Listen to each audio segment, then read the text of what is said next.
ഞങ്ങൾ ഈ പറഞ്ഞ പോലെ നിങ്ങൾക്കറിയാവുന്നതുപോലെ ഇന്നലെ വന്നിരുന്നു. സിസ്റ്റേഴ്സിനെ കാണുവാനായിട്ടുള്ള അനുവാദം ലഭിച്ചില്ല.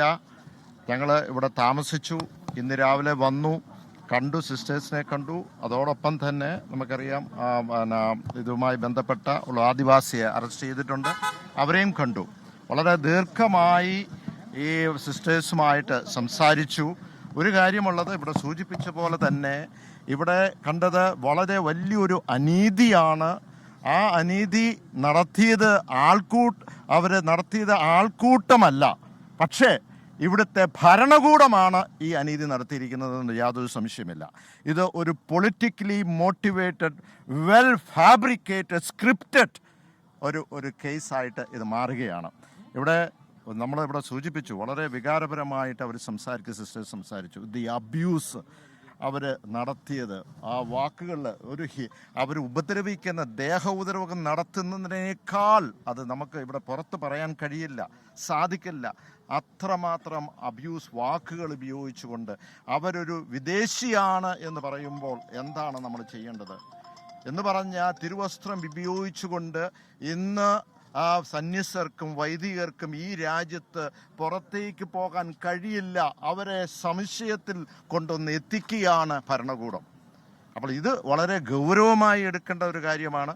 മാത്രമല്ല, നമുക്ക് കാണുവാൻ കഴിയുന്ന, ഇവിടെ സൂചിപ്പിച്ചു, ഏറ്റവും സാമൂഹ്യമായി പിന്നോക്കം നിൽക്കുന്ന മുഖ്യധാരയിലേക്ക് കൊണ്ടുവരുവാനായിട്ട് അവിടെ ദൂരെ അവിടെ സ്വന്തം നാട്ടിൽ നിന്ന് മാറി പതിറ്റാണ്ടുകൾ വരും അവരുടെ കൂടെ ജീവിച്ച ആ വ്യക്തികളാണ് അവരെ സംശയത്തിൽ കൊണ്ട് എത്തിക്കുക എന്ന് പറയുന്നത് വളരെ മോശമാണ്. എന്ന് പറഞ്ഞാൽ ഇവിടെ ഈ രാജ്യത്ത് വിശുദ്ധയായി പ്രഖ്യാപിച്ച നമ്മുടെ ഈ അൽഫോൻസാമയുടെയും അതോടൊപ്പം തന്നെ മദർ തെരേസയുടെയും ഒക്കെ പിന്തുടർച്ചയാണ് ഇവർ ചെയ്യുന്നത്. അങ്ങനെയാണെങ്കിൽ ഇപ്പോൾ ഇവരൊക്കെ ജീവിച്ചിരിപ്പുണ്ടായിരുന്നെങ്കിൽ, ഈ വിശുദ്ധയൊക്കെ മദർ തെരേസയൊക്കെ ജീവിച്ചിട്ടുണ്ടായിരുന്നുണ്ടെങ്കിൽ തീർച്ചയായും അവരെയൊക്കെ ഹാൻഡ് കഫ് ഈ ഭരണകൂടം ചെയ്തേനെയായിരുന്നു, അല്ലേ? ആ ജോലികൾ തന്നെയല്ലേ ഈ സന്യസ്തർ ചെയ്തത്? അപ്പോൾ ഇത് ബോധപൂർവമായ ഒരു പൊളിറ്റിക്കലി മോട്ടിവേറ്റഡ് ആണ്.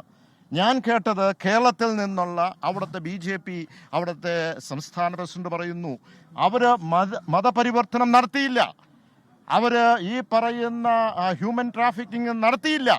അങ്ങനെയാണെങ്കിൽ എന്തിനീ കുറ്റം ചുമത്തി? ഈ ഭരണകൂടം എന്തിനീ ചുമത്തി എന്ന് പറഞ്ഞാൽ ഇത് വളരെ പൊളിറ്റിക്കൽ മോട്ടിവേറ്റഡ് ആണ്. അതുകൊണ്ട് ഇത് ബെയിൽ കിട്ടുക എന്ന് മാത്രമല്ല, ഈ FIR ഉടനടി ഇത് സ്ക്വാഷ് ചെയ്ത്, ഇത് മാത്രമല്ല ഈ ഭരണകൂടം മാപ്പ് പറയേണ്ടതാണ് ജനങ്ങളോട്. അതിനു വേണ്ടിയുള്ള പോരാട്ടം തുടരും. ഞങ്ങൾ തീർച്ചയായും ഇതുമായി ബന്ധപ്പെട്ടുള്ള ഫോളോ അപ്പ് നടത്തിക്കൊണ്ടിരിക്കും. ലോകത്തെവിടെയായാലും ഏത് സമയത്തും 24 വാർത്തകളും ഓഗ്മെന്റഡ് റിയാലിറ്റി പാക്കേജുകളും എക്സ്പ്ലെയിനറുകളും വിശദമായി കാണാൻ ഞങ്ങളുടെ YouTube ചാനൽ നിങ്ങൾക്ക് സബ്സ്ക്രൈബ് ചെയ്യാം.